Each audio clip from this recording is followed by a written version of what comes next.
Hey, I just got back from watching The Flash, starring Ezra Miller and Michael Keaton and a whole bunch of others. And I saw this with J-Man and Steve and Owen from the Action Elite. Um, Listen, heading into this has been in production hell for years and years and years. Of course, there's a lot of drama around Ezra Miller. Um, Overall, I enjoyed the movie. I think you're going to see that from a lot of people. It looks like a well-made film, asterisk on that, but like in terms of having an emotional heart and story, it's all there. It's a little overlong, a little bit bloated too. There are parts they could trim and everything. For the most part, it's a good piece of entertainment. Ezra Miller is good. It behooves me to say that with all the personal drama. However, I feel like I feel like between him and some others in the news lately, some of the best actors are malicious criminals. I don't know what to say about that.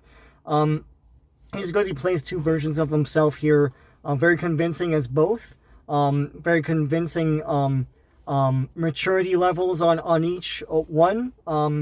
Really well done stuff there.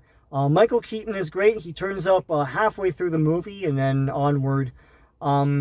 He sells every emotional beat he has. Really great stuff. A lot of the lines from the original Batman '89 movie are in here, and it's wonderful. Supergirl is cool. She's not used that often. Her story arc is very quick.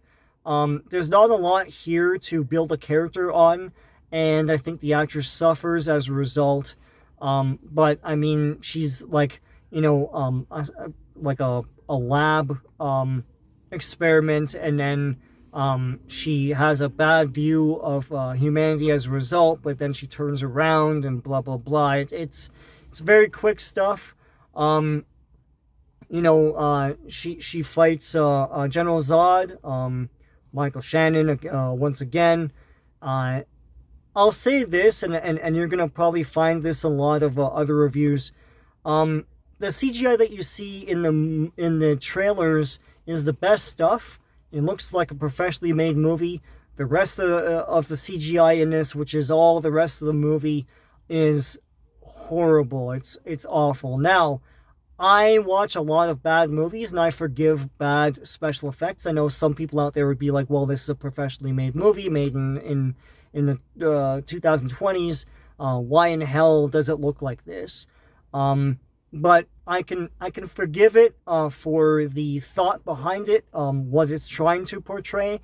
But the CGI here is doll-eyed, like zombie face looking stuff, where it's not supposed to look like that.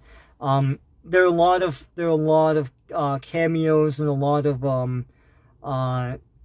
Easter eggs that are done in CG rather than having stills and putting actual footage into this movie. It's recreated with CGI, and it looks awful. It looks like PlayStation 1 or 2 stuff, and I'm not even joking about that. It's really crazy. I don't. It's one of those things where you see this bad CGI, and you know that in like a day or two, it's gonna look way better with someone just retouching it on YouTube and putting it up, And it's like, well, if you could do that in a day, what were these guys' problems? Like, what the hell happened here?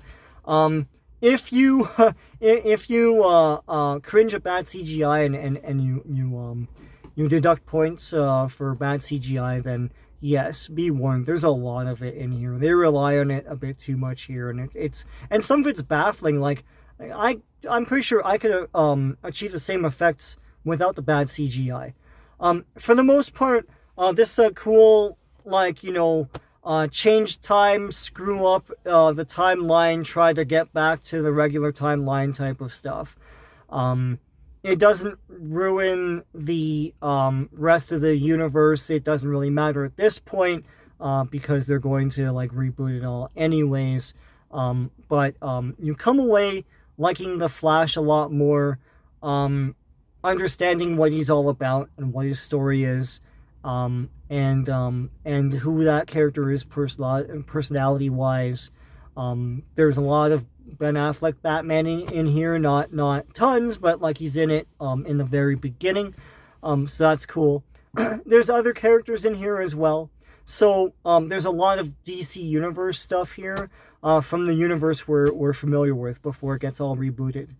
Overall, this isn't the giant mess I thought it was going to be. I could follow the story.